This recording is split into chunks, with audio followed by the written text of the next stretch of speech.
Hello and welcome to my series on the basics of Bedrock Minecraft Redstone. First, a little background. I've been playing Minecraft Pocket for quite some time now, which I like as you can play it anywhere as long as you have your phone with you. The main thing I like to do in Minecraft is make stuff using redstone. I still find new and interesting ways of doing things even after all this time. The only problem is that most YouTube guides are on the Java version of Minecraft, which can be a problem as Bedrock works a little differently. So things that work fine on Java don't work as well or at all on Bedrock. I also find that whenever I show people my latest contraption, the main thing they seem to say is, I have no idea how that works or even where to start making something like that. This is where I hope these videos will help. My goal is not only to show you how to build fun things using redstone, but along the way teach you how and why it works the way it does. Where to begin? Well, how about with the actual ore itself, which is found deep underground. It does look quite like other ores, that is of course until you punch it, walk on it or jump on it, at which point it starts to emit light for a short span of time. Now that you've found the ore, how do you collect it? Well, don't use a stone pickaxe, because when you try to mine it, you'll get nothing. If you want the actual ore, you'll need a pickaxe with silk touch on, so that you can actually collect the actual ore. But for maximum dust, a pickaxe with unbreaking 3, mending, efficiency 5 and fortune 3 on can be best, as this will give you the most dust in the shortest span of time without having to change pickaxe too often. Well, now that you have some redstone, what can you do with it? Well, you can place it on the ground to add a spooky effect to those haunted houses because it looks remarkably like blood. Or you can use it to help mark out an area that you're planning on building in so that you know where you're building. Just be careful not to put water down because it will wash the dust away.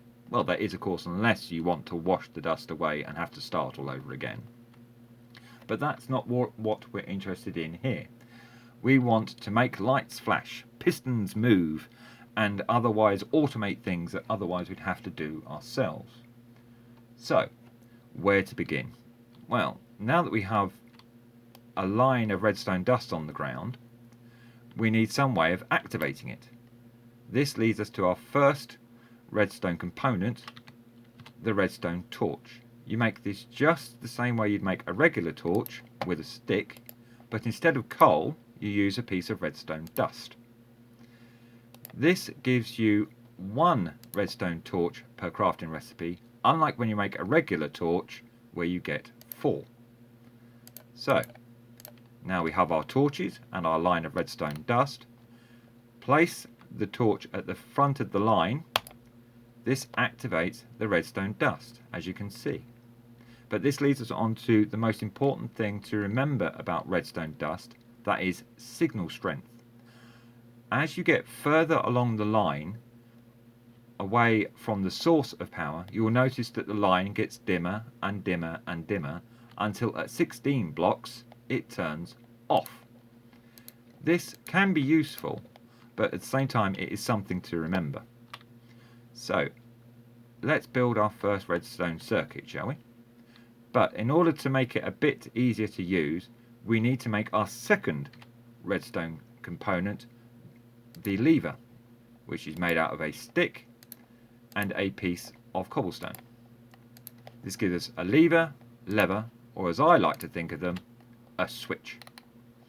Let's take out the redstone torch and put a lever switch in its place. As you can see, nothing happens until you turn the switch on. This gives us the same 15 blocks of power that we get from the redstone torch, apart from that we can now turn it off and on as at will. This is much more useful and much easier than punching and placing torches whenever we want to turn a circuit on and off. If we turn the switch off, leave the first piece of redstone and take out the next 2, find some blocks in our inventory and place one down in front of the first piece of redstone, we'll see that the redstone dust leads into the block, so that when we turn the lever on, it powers this block. It may not look like it, but this block is now energized. If we place a torch on the side of the redstone of the block, we'll see it turns on until we turn the lever on, energizing the block, turning the torch off. If we repeat this, so we leave one piece of redstone dust, take out the next two, place another block and a redstone torch, we will see that when the power is on to the first block, the torch is off, turning off the next block, turning on the torch, and there we have an output. If we do this one more time, leave a piece of redstone dust, take out the next two, place a block and a torch, we can see that when the signal is on, this block is energized, turning the torch off, unpowering this second block, turning on the torch, powering the third block, which is now off.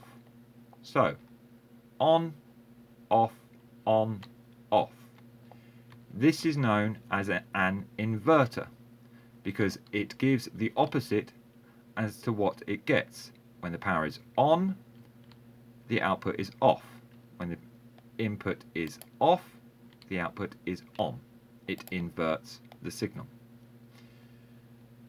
If we take a redstone line from the third inverter and lead it back towards the first, making sure to leave a space in between the two lines so that they don't interfere with each other, and have that leading into the first inverter, can you see what's going to happen when we turn the lever off?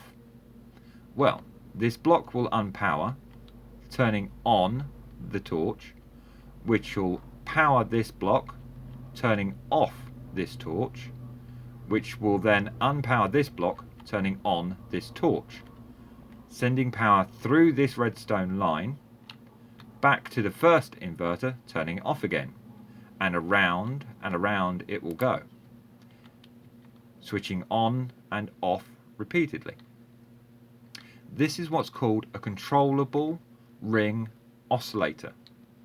Controllable, well, because we can turn it off and on using the switch. Ring, well, because it goes in a circle. Oscillator, because it switches from off, on, off all the time. It oscillates between the two settings. Now that we have our first working circuit, why don't I leave it there for today and leave you with a little challenge. What happens if you add more blocks and more torches? The answer may surprise you.